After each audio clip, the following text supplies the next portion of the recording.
Provinsi Sin, timur ke barat 230 juta li, utara ke selatan 80 juta li. Itu tidak terlalu besar, juga tidak bisa dianggap kecil. Di alam yang lebih tinggi, itu adalah provinsi berukuran menengah yang lebih rendah. Xi Hao menghabiskan beberapa hari waktu, meminjam berbagai formasi transportasi skala besar untuk kembali ke sisi dunia ini, melakukan perjalanan beberapa ratus provinsi sebelum akhirnya tiba di tanah provinsi Sin.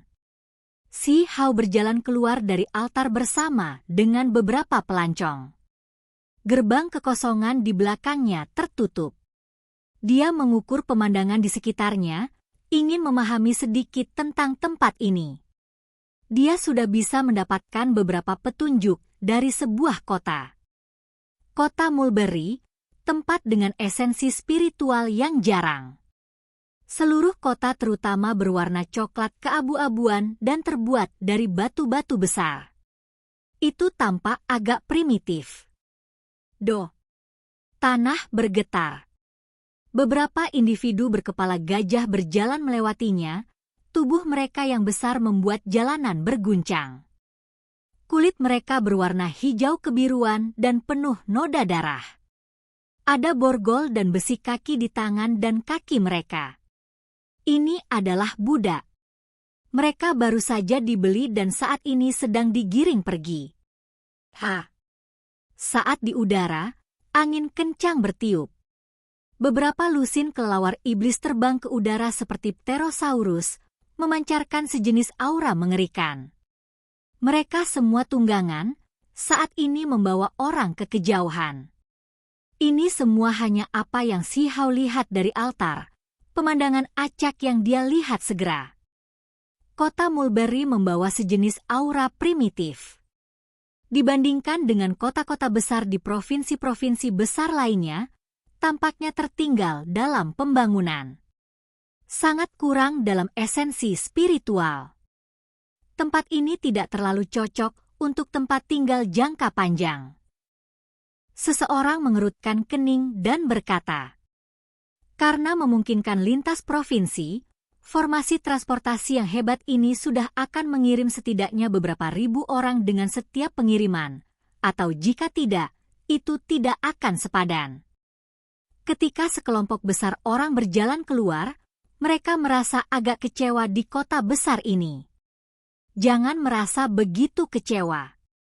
Bagaimanapun, ini adalah kota dosa, tanah yang sebelumnya dikutuk.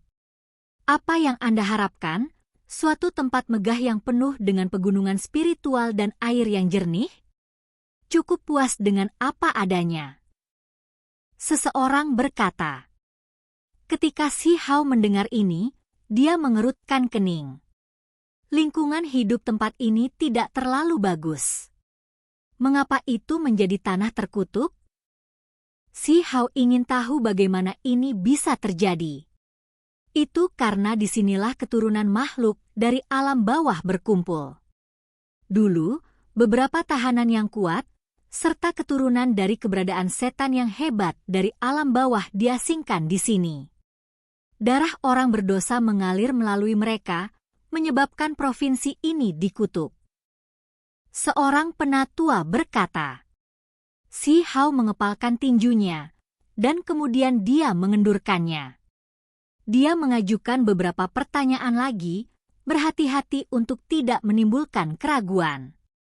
Itu karena alam yang lebih tinggi terlalu luas, dan selain dari provinsi tempat mereka tinggal, itu normal bagi mereka untuk tidak tahu terlalu banyak tentang tempat lain. Kutukan, itu pasti sesuatu yang hanya bisa ditunjukkan oleh individu luar biasa yang kuat hingga ekstrim, kan? Yang lain tertarik. Pertanyaan ini adalah sesuatu yang sebaiknya kita hindari. Rumor mengatakan bahwa itu adalah kutukan dari surga. Kata yang lebih tua. Beberapa orang tidak bisa menahan nafas, merasakan ketakutan yang menahan diri. Mereka tidak mau bertanya lebih banyak tentangnya. Namun, ada beberapa anak muda yang lebih penasaran, bertanya kepada orang-orang di samping mereka mengapa ini terjadi. Pada saat yang sama, mereka tampaknya tidak benar-benar mempercayai perkataan skeptis ini. Langit apa? Mereka semua diciptakan oleh makhluk, tidak lebih dari lelucon yang akhirnya menjadi sedikit lebih menakutkan.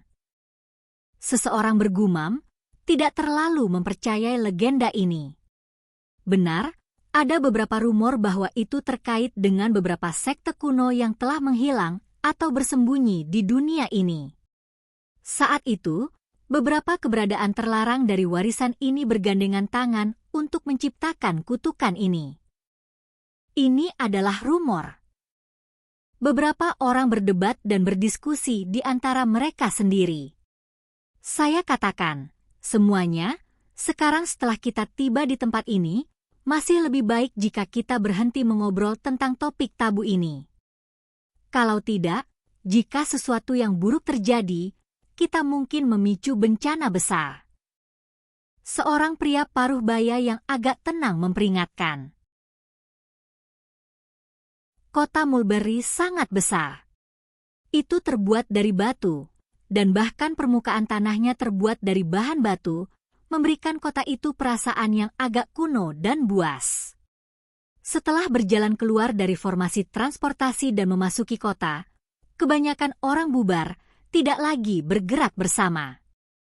Si Hao sudah tahu bahwa ada beberapa orang yang ingin berpartisipasi dalam pertempuran besar 3.000 jenius di Provinsi Xin, yang ingin mendapatkan peringkat yang baik di tempat yang primitif dan tertinggal ini.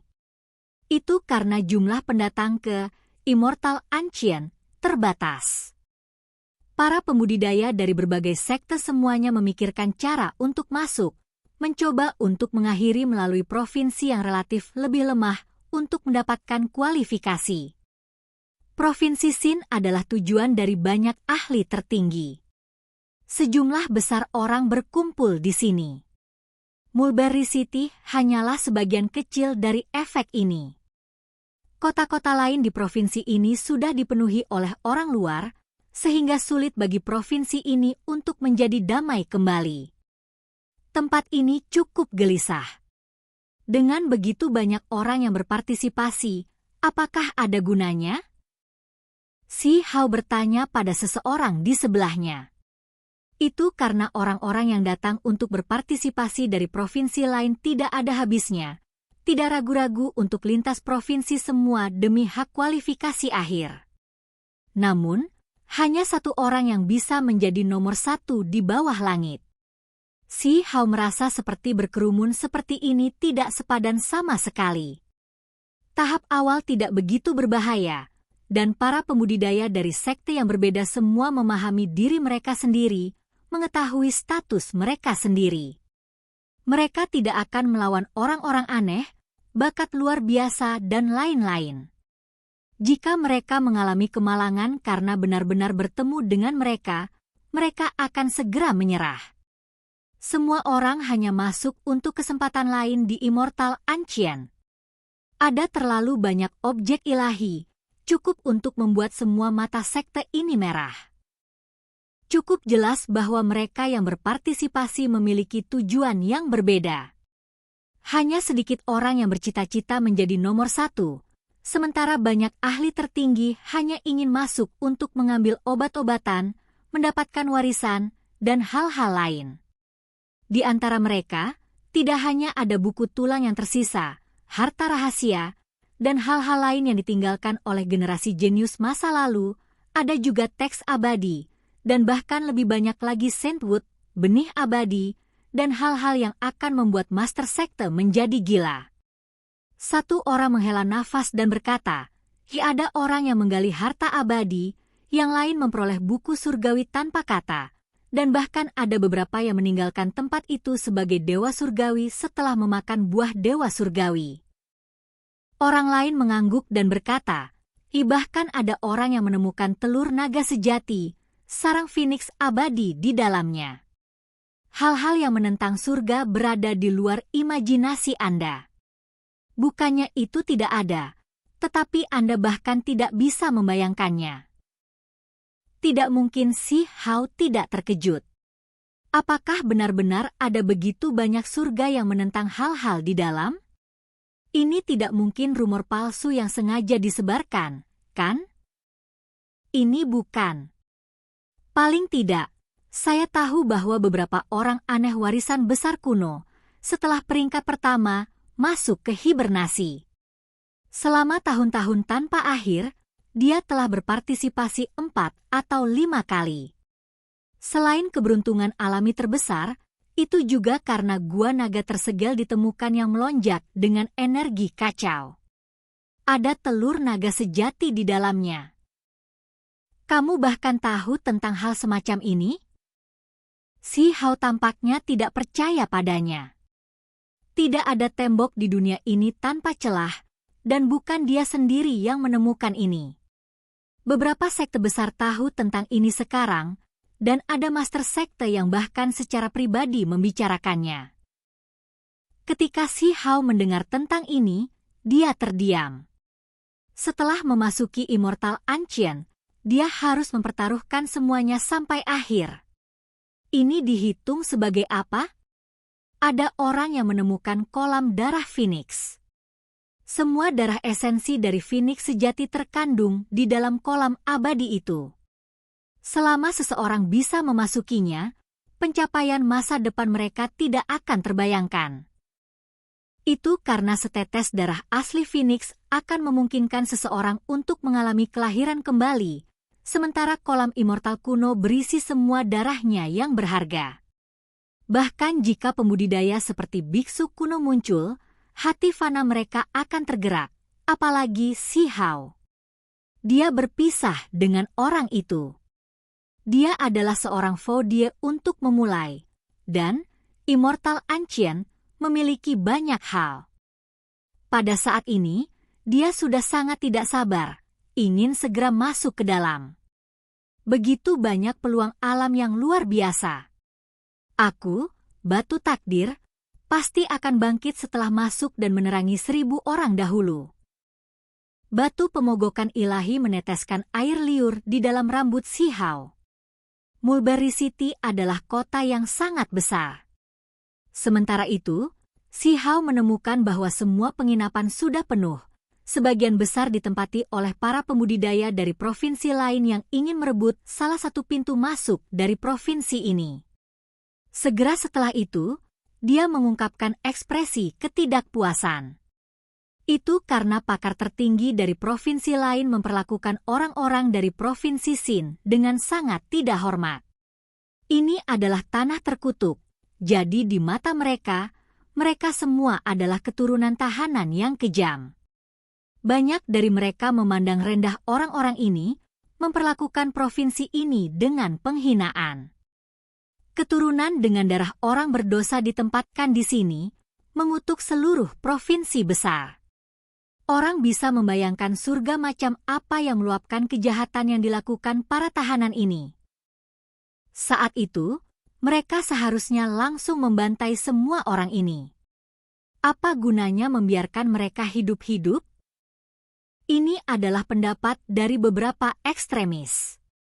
Itu membuat wajah si Hao jatuh.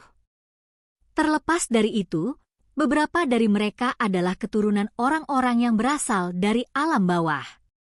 Mereka benar-benar dipandang seperti ini. Tidak heran provinsi ini memiliki kata dosa sebagai bagian dari namanya, membuatnya merasa sangat tidak nyaman di dalam hati. Dalam beberapa tahun terakhir ini, belum banyak individu berprestasi dari provinsi ini. Tempat masuk kemungkinan besar akan direbut oleh orang luar. Tempat terkutuk, area dengan esensi spiritual yang jarang. Setelah pertempuran kuno, mereka dibantai sampai mereka semua ketakutan. Pakar seperti apa yang masih bisa mereka hasilkan? Yang datang dari provinsi lain semua elit, datang ke sini untuk merebut slot partisipasi dari tangan para pendosa ini, jadi itu wajar dan diharapkan. Yang kuat akan menang atas yang lemah, seharusnya seperti ini. Wajah si Hao menjadi semakin tidak menyenangkan untuk dilihat. Api menyala di dalam dirinya. Di alam bawah, dia telah mendengar pepatah keturunan setan yang hebat, Dan sekarang setelah dia datang ke alam yang lebih tinggi, sebenarnya ada provinsi semacam ini yang diperlakukan sebagai tanah pengasingan dan dikutuk. Provinsi ini memiliki orang-orang dari alam bawah, serta keturunan murid setan kuno alam yang lebih tinggi. Dia merasa sangat tidak nyaman. Berapa generasi yang telah berlalu? Bahkan jika nenek moyang mereka benar-benar melakukan sesuatu yang salah, dosa seharusnya tidak jatuh ke pundak keturunannya, kan? Si Hao merasa bahwa dia harus memahami situasinya secara lebih rinci. Segera setelah itu, dia mengetahui bahwa klan api dianggap sebagai kekuatan besar di provinsi ini, negara kuno di suatu daerah. Mereka tidak akan mentolerir penghinaan. Selain itu, berita lain yang dia terima membuatnya sangat terguncang. Ada negara batu, tapi itu musnah di zaman kuno? Ekspresi Si Hao berubah. Ini benar-benar berita yang mengerikan.